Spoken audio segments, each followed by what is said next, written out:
Hi there. I'd like to talk a little bit about stress, how we expose it, how we know it, how we face it, and how we deal with it.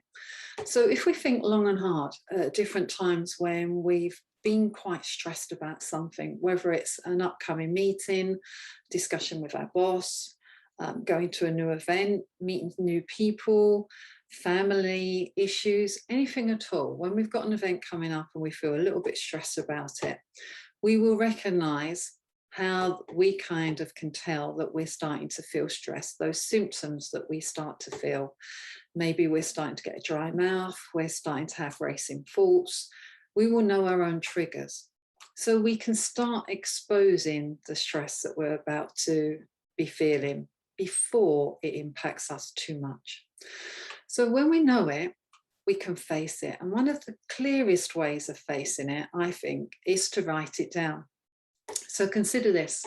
Get a sheet of plain paper and draw an outline of a bucket on it. Hasn't got to be artistically brilliant, but just draw an outline of a bucket.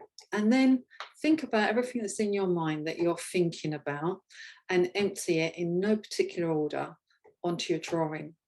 And then ask yourself a few questions. First and foremost, how do you feel about that item? So if you put in there, my work colleague doesn't like me, how does that make you feel? Do you feel sad, angry, upset, indifferent?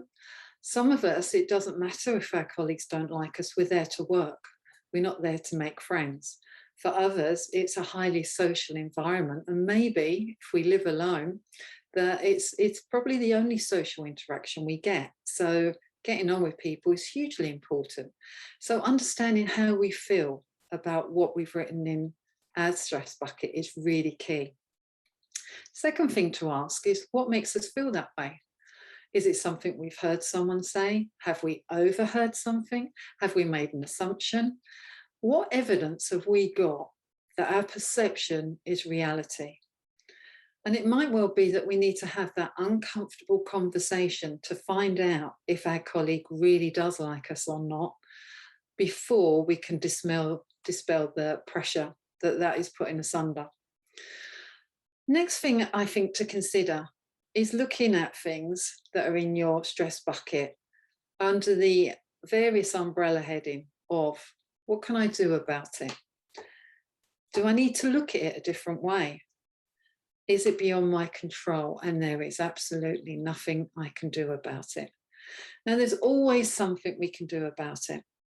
If we take COVID at the minute, it's 24/7, wall to wall, bad news. There is nothing positive that's in social media or mainstream news. It's all doom and gloom, and it makes us feel it's never ending. Now, you might think, of course, understandably, that there is nothing you can do about that, but actually we can. We can check the news just once a day instead of continuously. We can switch off our news feeds. We can stop checking social media. We have got the power to manage our brain. Our brain doesn't always have to manage us. It's about taking that control back. And the final thing to ask yourself about your stress bucket is, can anyone else help me? If it's a problem at work, who can help me solve it? Do I need to get some assistance from somewhere? Maybe I've got to do something, a presentation, and I'm no good with graphics. Is there someone else I know in my circle at home or at work that can help me?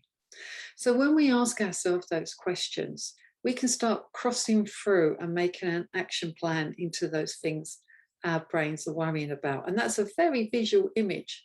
When we've made cross-throughs and plans of what we're going to do to address each item in that stress bucket, you will literally feel that stress level come down and the calmness rising. And you can get the visual, and your mind can get the visual, that actually there is no perceived threat here.